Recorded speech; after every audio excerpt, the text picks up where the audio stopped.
Kabla hatujaendelea, usisahau kusubscribe, kupenda video na kuandika maoni yako pale chini. Maoni yako ndiyo yanayoliweka hai simulizi hili. Sasa tuendelee. Usiku ule haukuwa wa kawaida. Baada ya kile kilichotokea sehemu ya 12, milango kujifungua yenyewe, vicheko vya mbali na sauti ya msichana anayelia, Azizi alijua kitu kikubwa kinakuja. Lakini hakutarajia kilichofuata. Katika ukumbi wa jumba lile, taa za kandili zilizokuwa ukutani ziliwaka zenyewe. Mwanga wake mlegevu ulitengeneza vivuli vya ajabu, kama watu wanne wakisimama pembezoni mwa ukumbi. Lakini hakuna mtu pale. Azizi alijikaza, akavuta pumzi ndefu.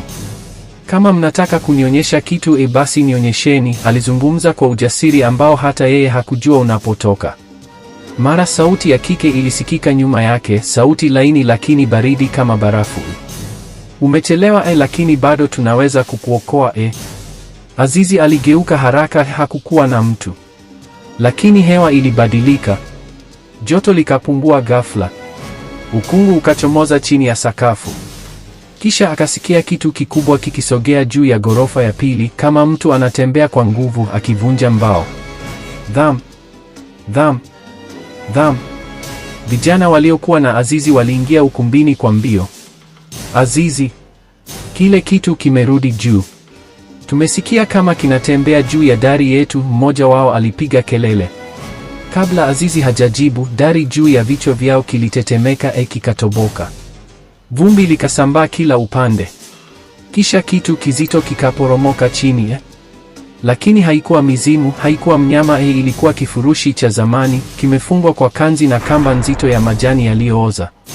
Tulivu, bila kutikisika, lakini kilitoa harufu ya damu.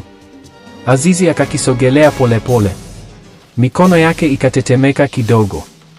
Kifungue ile sauti ya mwanamke ikarudi tena, sasa ikitoka juu ya mabega yake, kama mtu anainama karibu na sikio lake.